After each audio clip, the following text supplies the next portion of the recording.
বাংলা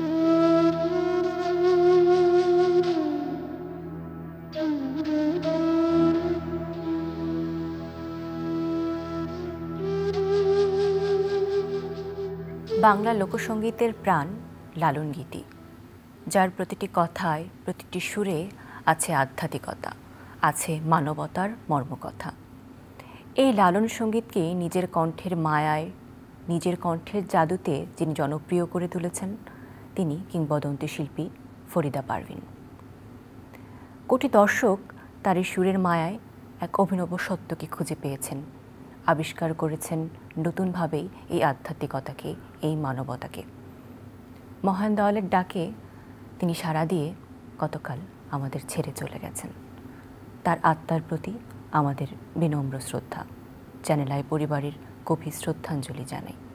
তবে আমরা বিশ্বাস করি শিল্পী বাঁচে তার শিল্পর মধ্য দিয়ে, শিল্পী বাঁচে কোটি দর্শকের হৃদয়ে তার শিল্প ভাবনা দিয়ে।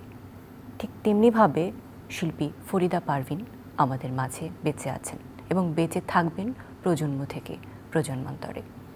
আজ তাকে স্মরণ করতে, স্মৃতিকথায় তাকে রাখতে আজ এই বিশেষ আয়োজন আমরা করছি।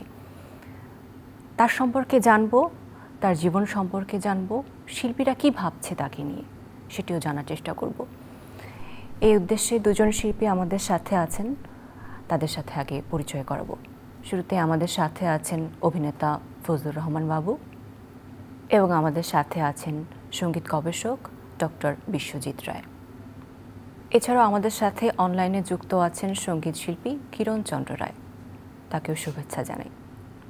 আপনাদের দুজনকে স্বাগতম। আসলে এমন আয়োজনে কথা বলা ভীষণ কঠিন হয়ে পড়ে, কণ্ঠ জড়িয়ে আসে, কারণ যে আবেগ একজন শিল্পী আমাদের মাঝে সঞ্চার করেন তার অন্যতম একজন উদাহরণ ফরিদা পারভিন। গতকাল তিনি আমাদের ছেড়ে চলে গেছেন। দীর্ঘদিন তিনি জীবন মৃত্যুর সাথে আসলে লড়ছিলেন।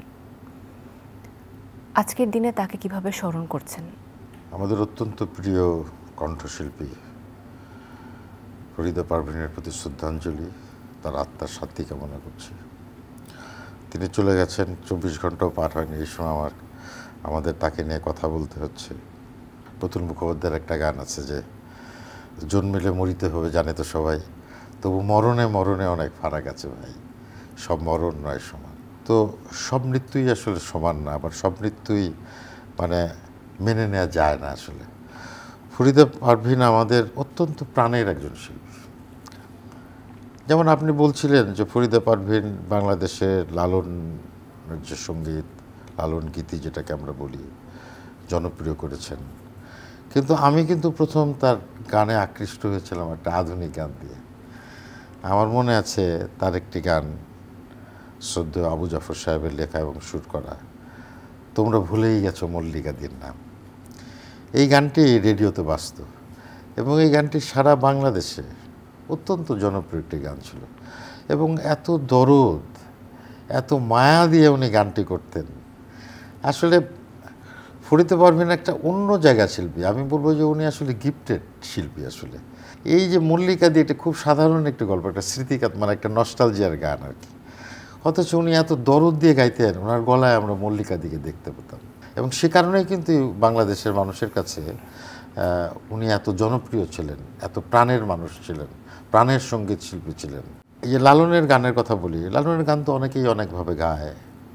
যারা সাধু সঙ্গ করে তারা একভাবে গায়, যারা তার ভক্ত, যারা লালনের দর্শনকে ধারণ করার চেষ্টা করে তারা একভাবে গায়। কিন্তু উনি একটু অন্যভাবেই গাইতেন। এটা নিয়ে অনেক সময় আমরা অনেক আলোচনা শুনতাম, সমালোচনাও শুনতাম। কিন্তু এটা সত্য, ফরিদা পারভিন যে লালন গীতি করেছেন, তিনি বাংলাদেশের সবচেয়ে এই লালন গীতিকে জনপ্রিয় করার পেছনে ওনার একটা বড় ভূমিকা আছে এবং উনি মায়া দিয়ে এবং আমার মনে হয় সেই দর্শনটাকে উনি ধারণ করেই গাইতেন। হ্যাঁ, এবং সেই কণ্ঠে সেটা নিয়ে আসতেন। সময় গেলে সাধন হবে না। উনি যখন একটু বৈতালিকভাবে গাইতেন, আমরা মুগ্ধ হয়ে শুনতাম যে আসলেই তাই। হ্যাঁ, তো এই জায়গাটাই হচ্ছে ওনার বিশেষত্ব। তো এই মানুষটি আমাদের ছেড়ে চলে গেছে আজকে, এখনও 24 ঘন্টা পার হয়নি। এই বেদনার ভারটা আমাদের কাছে আসলে পাহাড় সমান। শুধু তার আত্মার শান্তি কামনা করি হয়তো আমরা শেষ করতে পারবো, কিন্তু উনি ওনার কর্ম, ওনার সৃজনশীলতা, ওনার প্রতিভা, উনি যা আমাদের জন্য রেখে গেছেন, বাংলাদেশের মানুষ যতদিন লালন গীতি শুনবেন আমার মনে হয় ততদিন শ্রদ্ধার সঙ্গে, সম্মানের সঙ্গে ফরিদা পারভীনকে স্মরণ করব। আমরা ডক্টর বিশ্বজিৎ রায় আপনার কাছে এবার একটু শুনতে চাই। লালন গীতি নিয়ে কথা হচ্ছিল। লালন গীতি তো আসলে সঙ্গীতের শুধুমাত্র একটি শাখা নয়, এটি আসলে একটি জীবন দর্শন, এবং যেমনটি বলছিলেন ফজলুর রহমান বাবু, যে সেই দর্শনবোধকে আদর্শ করে একজন ফরিদা পারভীন আসলে সঙ্গীত চর্চা করেছেন, যা তার কণ্ঠে ফুটে উঠেছে। ফরিদা পারভীনের লালন সঙ্গীতে আসা, লালন গীতি সঙ্গে সম্পৃক্ততা, এই জার্নিটাকে আপনি কিভাবে ব্যাখ্যা করবেন? প্রথমেই তার প্রতি শ্রদ্ধা জানাই আজকের এই দিনে। মনটা শুধু খুবই ভারাক্রান্ত, তার জন্যে কথা বলতে হচ্ছে আজকে মিডিয়াতে। উনি কি ছিলেন না, উনি কিংবদন্তি লালন শিল্পী, লালন কন্যা নামে অভিহিত। কিন্তু আমাদের দেশে অনেকেই লালন গীতি করে, অনেকেই বারোয়ারি গান করে, অর্থাৎ লালন গীতি, ভাটিয়ালি, ভাওয়াইয়া সব ধরনের গান করছে। উনি কেন শুধু লালন গীতিটা করলেন? কারণ লালনের দর্শন তাকে আকৃষ্ট করেছিল। মানবতাবাদী দর্শন, আধ্যাত্মিকবাদী দর্শন তাকে আকৃষ্ট করেছিল বলে তিনি লালন নিয়েই ছিলেন। জন্ম তো নাটোরে, নাটোরের সিংড়া উপজেলার শাউলি গ্রামে তার জন্ম। তিনি কুষ্টিয়ার লালনকে কিংবা আমাদের নদিয়ার লালনকে উনি কেন কীর্তনের ঢঙ্গে উনি ধরলেন? কারণ হচ্ছে লালনের গানের যে বৈশিষ্ট্য সেটি তাকে আকৃষ্ট করেছিল। তাকে একবার আমার টেলিভিশনের এক প্রোগ্রামে, আমার টেলিভিশনের প্রোগ্রাম না, মানে এটা ছিল ডালিয়া নৌসিনের প্রোগ্রাম, সেখানে গান সিলেকশনটা আমার হাতে ছিল।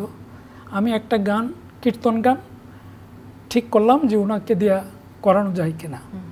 ওনাকে বলার সাথে সাথে উনি লুফে নিলেন, বলে যে তুমি আমাকে শিখিয়ে দাও। তো আমি বললাম শিখিয়ে দিব, আপনার বাসায় আসি। বলে যে আসো। বাসায় গেলাম, উনি মানে আমি গেছি শুনে দরজাটা খুললেন, খুলে আমাকে বসালেন, বসায় বললেন একটু চা খাও আগে। তা আমি বললাম চা না, আপনার গানটা একটু দিয়ে যাই। কয় না, তোমার কাছে গান তুলব 3 ঘন্টায়, 3টা ঘন্টা নিয়ে আসবে। আসছো নিশ্চয়ই। আমি যতক্ষণই লাগুক আপনাকে আমি শেখাবো গানটা। আমার বন্ধু কলকাতার তপন রায় নামে একজন, তার এখানে উনি গিয়েছিলেন একটা ওয়ার্কশপে, সেখানে একটা ইউনিভার্সিটির ওয়ার্কশপ ছিল, সেই ওয়ার্কশপে উনি গিয়েছিলেন। ওই নিয়ে উনি 3 দিন 3 ঘন্টা করে ক্লাস নিয়েছেন। তো ওনার ভিতরে জিনিস আছে বলে লালন সম্পর্কে অনেক কথা বলতে পেরেছেন, নিজের পরিচয়টা জাহির করতে পেরেছেন, এবং তিনি যে লালনকে ভালোবাসেন এই বিষয়টা তিনি বুঝাতে পেরেছেন। আমরা এবার একটু কথা শুনতে চাই কিরণ চন্দ্র রায়ের কাছে। একজন ফরিদা পারভীনের গান আপনাকে একজন শিল্পী হিসেবে কিভাবে প্রভাবিত করেছিল, এবং তাকে নিয়ে আজকের দিনে কি বলতে চান? প্রথমত আমি যেটা বলতে চাই সেটা হচ্ছে আমার সংস্কৃতির আকাশের এক নক্ষত্র পতন। দ্বিতীয়ত আমি যেটা বলতে চাই, এই মুহূর্তে অত্যন্ত ভারাক্রান্ত হৃদয়ে আমি যে আমাদেরকে এক মুহূর্তে ফাঁকি দিয়ে চলে গেছে, তার বিদেহী আত্মার শান্তি কামনা। ফরিদা পারভীনের সাথে আমার ব্যক্তিগত সখ্যতা অত্যন্ত গভীর, যেটা আমি বলে বোঝাতে পারবো না। যারা দেখেছেন বাস্তবভাবে তারাই সাক্ষী। একজন শিল্পী, সে শিল্পী বিভিন্ন, যেটা আমাদের ফজলুর রহমান বাবু একটু আগে উল্লেখ করেছেন, যে ফরিদা পারভীন শুধু লালন গীতির শিল্পী নয়, ফরিদা পারভীন আপাদ মস্তক একজন শিল্পী। তিনি যখন লালন গান, তখন মনে হয় লালনই তার শ্রেষ্ঠ। তিনি যখন অনেক গান, এই পদ্মায় মেঘনা যমুনা সুরমা নদী তরী, আবু জাফর সাহেবের লেখা এই গানটি যখন তিনি গান, তখন মনে হয় না ফরিদা পারভীন দেশের গানের জন্যই জনতার কণ্ঠটি তৈরি। আবার যখন তিনি আধুনিক গানগুলো গেয়েছেন, তোমরা ভুলেও গেছো মল্লিকাদির নাম, এরকম অনেক গান, নিন্দার কাটা যদি না বিধিল গায়ে, বিধিরে আমায় ছাড়া রঙ্গ করার মানুষ করি না, এই যে উপস্থাপনা, এতে সাক্ষ্য দেয়, প্রমাণ করে যে একজন শিল্পী, শিল্পী হওয়ার পিছনে যে গভীর সাধনা, সেই যোগ্যতার আসনে আসীন ছিলেন আমাদের ফরিদা পারভীন। ছোটবেলায় মকসুদ আলী সাঁইজির হাত ধরে এসেছেন, গাইতেন নজরুল সঙ্গীত। তো নজরুল সঙ্গীত তার যে ছেড়ে দিয়ে লালনে আকৃষ্ট হলেন, তারপর থেকে শুধু লালন সঙ্গীত নিয়েই রয়েছেন। আর তিনি যে সংস্কৃতিটি লালন করে গেলেন, ধারণ করে গেলেন, অগণিত ভক্ত তারা যেন সেটা সঠিকভাবে, সঠিকতার মাধ্যমে এই লালন সঙ্গীত যেন ধারণ করে। আমরা একটু ফজলুর রহমান বাবু আপনার কাছে যেতে চাই। সঙ্গীতের বিষয়টি নিয়ে আমরা শুনলাম, কিন্তু ব্যক্তিগত জায়গা থেকেও শিল্পীর সত্তার বাইরেও আপনার সাথে ফরিদা পারভীনের একটা যোগসূত্র ছিল। ফরিদা আপাকে আসলে আমি যে কিরণদা যেটা বললেন, তার সাথে একটি পারিবারিক সম্পর্ক, একসঙ্গে বেড়ে ওঠা, সঙ্গীতের চর্চা করা, আমার ঠিক সেভাবে হয়নি। আমি তো একজন অভিনেতা, অভিনয় করি, আমি নাট্যকর্মের সাথে যুক্ত ছিলাম। কিন্তু আমরা বিভিন্ন সময় কিন্তু যে একটা সময় ছিল যখন শুধু নাট্যকর্মীরাই যে শুধু নাট্যকর্মীদের সাথে মিশত তা না, নাট্যকর্মীদের সঙ্গে কবিদের সঙ্গে বন্ধুত্ব ছিল, সঙ্গীত শিল্পীদের সাথে বন্ধুত্ব ছিল, যারা কবিতার চর্চা করত, যারা নৃত্যের চর্চা করতো, সবার সাথে কিন্তু একটা সম্পর্ক ছিল এবং আমরা বিভিন্ন অনুষ্ঠানে দেখা যেত আমরা একসঙ্গেই কাজ করতাম। সেই জায়গা থেকে ফরিদা আপার সঙ্গে আমার বেশ কয়েকবার দেখা হয়েছে। আর আমি তো ওনার গুণমুগ্ধ ভক্ত ছিলাম।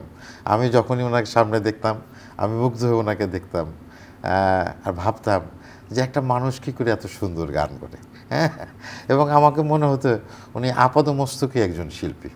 উনি অনেক কথা বলতেন, কথা বলতে পছন্দ করতেন।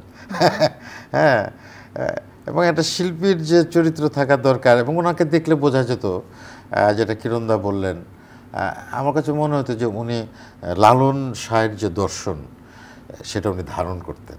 নাহলে একজন মানুষ যে যার সঙ্গীত চর্চা শুরু হয়েছিল নজরুল গীতি দিয়ে, পরবর্তীতে আধুনিক গান করেছেন, দেশাত্মবোধক গান করেছেন, কিন্তু উনি শেষ দিকে এসে একটা সময়ে স্থির করেছেন যে উনি লালনের গানই করবেন, লালনের সঙ্গীতই উনি করবেন। তার মানে সেই আদর্শটিকে ধারণ করেছেন, উনি করার চেষ্টা করেছেন। আমাদের অন্যান্য শিল্পীদের সাথে আমার কাছে যেটা পার্থক্যের জায়গাটা মনে হয় যে আমরা আসলে অনেক কথা বলি, অনেক ধরনের গান করি, দেশাত্মবোধক গান করি, লালনের গান করি, হাসন রাজার গান করি। আমরা গান করি কিন্তু সেটা বিশ্বাস করি না। হ্যাঁ, আমরা গান করার জন্য, আমি একটা সঙ্গীত শিল্পী, আমাকে বিশ্বজিৎ ডেকেছে, আমি একটা গান করে দিলাম, কিন্তু আমি সেটা বিশ্বাস করি না। সেই যে লালনের গানের যে বাণী, যে দর্শন, হ্যাঁ, সেইটা তো বিশ্বাস করতে হবে। তো বিশ্বাস করলে, একটা শিল্পী বিশ্বাস করলে একভাবে সেইটা তার সুরের ভিতর দিয়ে সেটা প্রকাশ করবেন। যেমন আমি একজন অভিনেতার জায়গা থেকেই বলি যে আমরা যখন অভিনয় করি, আমি তো একটি চরিত্রে অন্য একটি চরিত্রে অভিনয় করি, কিন্তু আমাদের চরিত্রটি কখন বিশ্বাসযোগ্য হয় জানেন? দর্শক বলে আপনি একদম ওইরকম চরিত্রে মনে হচ্ছে আপনি ওইটাই। সেটা হচ্ছে আমি যখন সেই অভিনীত চরিত্রটিকে বিশ্বাস করি যে এইটা আমি, তখনই সেটা বিশ্বাসযোগ্য হয়ে ওঠে। তো সঙ্গীত শিল্পীর ক্ষেত্রেও তাই, তিনি যখন সেই আদর্শটিকে ধারণ করেন, সেটা বিশ্বাস করেন, এবং সেই প্রতিটি শব্দকে উনি শব্দের ওজন বুঝে তিনি যখন উচ্চারণ করেন এবং অনুভব করেন, ফিল করা একটা বড় ব্যাপার সঙ্গীত শিল্প। তিনি যখন অনুভব করেন তখন সেই শিল্পটা আমাদের কাছে মূর্ত হয়ে ওঠে, আমরা দেখতে পারি, আমাদের হৃদয় স্পর্শ করে। তো উনি ফরিদা পারভীন আমি শ্রদ্ধার সাথে তার নাম স্মরণ করি, এবং উনি সেই জায়গায় ছিলেন। সেই জায়গায় ছিলেন বলে ওনার আসন অনেক উপরে, আসলে উনি অনেক উচ্চ আসনে, সঙ্গীতের অনেক উচ্চ আসনে উনি আছেন। উনি শুধু বাংলাদেশের মানুষের না, উনি সারা পৃথিবীতে, তো আমাদের লালনের উপর অনেক গবেষণা হয়, চর্চা হয়, সেখানে উনি অত্যন্ত সম্মানিত ছিলেন। আমি জাপানের কথা জানি যে ওনাকে একটা বড় রাষ্ট্রীয় পদক ওনাকে সম্মাননা দিয়েছিল ওই শুধুমাত্র এই লালনের সঙ্গীত করার জন্য। তো উনি শুধু নিজের জন্য না, আমাদের দেশের জন্য অনেক সম্মান নিয়ে এসেছেন। তো আমি আজকের এই অনুষ্ঠানে একটা কথাই বলতে চাই, যে সেটা হচ্ছে যে আমরা যেন শুধু লালনের গানের ভক্ত হয়েই না থাকি, আমরা যেন সে দর্শনটাকে বিশ্বাস করি, সে মানবিকতার দর্শন, মানুষের যে দর্শন হওয়া দরকার। হ্যাঁ, সব লোকে কয় লালনকে জাত সংসারে, হ্যাঁ, তা আমরা জাতপাত ভুলে আমরা যেন সেই দর্শনের জায়গাটাই থাকি, এটাই আমার কথা। আমি ফরিদা আপার প্রতি আবারও শ্রদ্ধা নিবেদন করছি। জি, আমরা বিশ্বজিৎ রায় আপনার কাছে একটু শুনতে চাই যে এই যে লালন চর্চা যারা করেন কিংবা লালন নিয়ে গবেষণা যারা করেন, সেই গবেষণার শুরুতে ফরিদা পারভীনের নাম সবার আগে চলে আসে। তার জীবনযাপন নিয়ে তিনি লালনকে কিভাবে দেখেন, কিভাবে চর্চা করেছেন, লালনকে আবিষ্কার করতে ফরিদা পারভীন কি কি করেছেন জীবনে, বা আপনি কতটুকু দেখেছেন? আমার দেখা ওনার সাথে পরিচয় হচ্ছে 1992 সাল থেকে। কিন্তু উনি তখন ওই যে বলল গানগুলো তখন তার হিট ছিল আর কি, যেগুলো বলল মল্লিকা দিন নাম, তারপর নিন্দার কাটা যদি, এইগুলো। কিন্তু উনি যখন লালন গীতি ধরলেন, তারপরে কিন্তু উনি আর পেছন ফিরে কোনো আধুনিক গানে কণ্ঠ দেন নাই। এমন কোনো গান নাই। অনুপ ভট্টাচার্য যে ছিল আবু জাফর সাহেবের বন্ধু, আবু জাফর তো ওনার হাজব্যান্ড ছিলেন, তার সাথে অনেক গান হয়েছে। সেই গানগুলো ওনাকে তুলে দেওয়ার জন্য অনুপদা চেষ্টা করেছিল, কিন্তু বলছে যে আমি আধুনিক গান গাইব না দাদা। এই যে কথাটা বলে উনি শুধু লালনের গানই থেকে গেলেন, তার অর্থ হচ্ছে তিনি বুঝেছিলেন যে কোনো গান নিয়ে, একটা বিষয় নিয়ে শাইন না করতে পারলে কখনোই শিল্পী হওয়া যায় না। একবার আমার গ্রামের বাড়িতে উনি গিয়েছিলেন আমাদের যে হাই স্কুল আছে এটার 75 বছর পূর্তি উৎসবে। আমি নিয়ে গিয়েছিলাম ওয়াহিদুল হক আর ওনাকে। তো আমরা যাইতে যেতে অনেক কথা, অনেক গল্প, গান নিয়ে কথা, গান কেন করেন, কি করেন, হ্যাঁ, গানটা না করলে আপনার কি সংসার চলতো না, এরকম বিষয় নিয়েও কথা হয়েছিল ওনার সাথে। উনি বলতেন যে সব কিছুতেই সংসার চলে, জীবন থাকলেই সংসার চলে, কিন্তু গানের যে আদর্শ, গানের যে বক্তব্য, এটা বুঝলে পরে অন্তরটা অনেক উদার হয়। এই যে কথাটা, হ্যাঁ, বলতেন উনি খুব প্রাণবন্ত হয়ে বলতেন, এবং আমি খুব এনজয় করেছিলাম। উনি চোখটা একদম মুদিত করে গানটা গাইতেন, চোখ দিয়ে তাকায় গান করতেন না উনি। যে অন্তরের ভাব প্রকাশ করতে গেলে চোখের সামনে হয়, ওই পণ্ডিত অজয় চক্রবর্তী বলেছিল যে চোখের সামনে যতক্ষণ সারগাম দেখব ততক্ষণ আমার গান থাকবে। আর উনি বলতেন যে অন্তর থেকে যখন আমি তার বাণীটা দেখব অন্তরে চক্ষু নিয়ে, তখন আমার গান চলবে। কিরণ চন্দ্র রায়, আপনার কাছে একটু জানতে চাই, একজন শিল্পী ফরিদা পারভীন, সে যতটুকু সম্মান এবং শ্রদ্ধা আসলে আমাদের এই প্রজন্মের কাছ থেকে বা সর্বোপরি একটি দেশের কাছ থেকে বা তার সাধনার জন্য পেতে পারতেন, আমরা কি তার যথাযথ মূল্যায়ন করতে পেরেছি? এবং এখন আসলে আমাদের কি করণীয় তার শিল্প সত্তাকে বাঁচিয়ে রাখতে? একজন শিল্পী তার জীবদ্দশায় যেটা জাতিকে দিয়ে থাকেন, তার জন্য জাতি তাকে প্রাণ থেকে ভালোবাসে, এবং তার মধ্যে কোনো দেয়া নেয়ার ব্যাপার নেই। দেয়া নেয়ার ব্যাপার একটাই, সেটা হচ্ছে শুধু সঙ্গীত আর সঙ্গীত। তো এর চাইতে বড় পুরস্কার কোনো শিল্পীর জন্য হতে পারে না। আজকে ফরিদা পারভীন গ্রামে গঞ্জে, হাটে মাঠে ঘাটে যেখানেই যেতে, লাখো জনতা তাকে ভালোবাসা দিয়ে আপ্লুত করতেন। এর চাইতে বড় পুরস্কার এর চেয়ে বড় স্বীকৃতি পৃথিবীতে কোনো পুরস্কারের মাধ্যমে আসে আমার জানা নেই। আর একটি কথা না বললেই নয়, আজকে এই ফরিদা পারভীনকে সারা দেশ চিনেছে, এত বড় মাপের শিল্পী হয়েছেন, এর পিছনে আরেকজন মানুষের চরম অবদান। তিনি হচ্ছেন বাংলাদেশ বেতারের ট্রান্সক্রিপশন যিনি স্থাপন করেছিলেন, তিনি হলেন শহীদুল ইসলাম। ফরিদা আপা শহীদুল ইসলামকে আব্বা ডাকতেন, আর সেই আব্বা সেই অপরিণত ফরিদা পারভীনকে তিল তিল করে উপহার দিয়েছেন জাতিকে, এবং ফরিদা পারভীন সেই উপহারের মূল্য দিয়ে গেলেন, এতে কোনো সন্দেহ নেই। কাজেই ফরিদা পারভীনের পুরস্কার বাংলাদেশের কোটি কোটি জনগণ। অনেক ধন্যবাদ আপনাকে, এবং সেই সাথে আমাদের আমন্ত্রিত অতিথি যারা সেটে ছিলেন আপনাদেরকেও অনেক ধন্যবাদ, যে খুব স্বল্প সময়ের মধ্যে আসলে শুধুমাত্র একজন শিল্পীকে ভালোবেসে আপনারা আজকে এসেছেন এবং আপনাদের অনুভূতিগুলো আমাদের সাথে ভাগাভাগি করে নিয়েছেন। দর্শক, এই ছিল আমাদের আজকের আয়োজন। একটি ছোট্ট আয়োজন কখনোই একজন কিংবদন্তি শিল্পী ফরিদা পারভীনকে ধারণ করতে পারে না বলে আমরা বিশ্বাস করি। সেই জায়গা থেকে শিল্পীর প্রতি আমাদের গভীর শ্রদ্ধাঞ্জলি আমরা জানাই, এবং একজন ফরিদা পারভীন কোটি দর্শকের প্রাণ জয় করেছিলেন, এটি তার প্রাপ্তি, এবং এই সম্মানটুকু যেন হৃদয় থেকে আমরা দিতে পারি একজন শিল্পীকে, একজন লালন কন্যাকে। এবং তিনি যে আদর্শ নিয়ে, যে ভাবনা নিয়ে লালন সঙ্গীতকে ধারণ করেছেন, সেই ধারণ যেন আমরা এই প্রজন্ম করতে পারি, তাতেই একজন শিল্পী ফরিদা পারভীন বেঁচে থাকবেন, সম্মান পাবেন আমাদের পক্ষ থেকে কুর্নিশ এবং ভালোবাসা। আবারও চ্যানেল আই পরিবারের গভীর শ্রদ্ধাঞ্জলি জানিয়ে আজকের আয়োজন থেকে বিদায় নিচ্ছি। সকলে ভালো থাকবেন।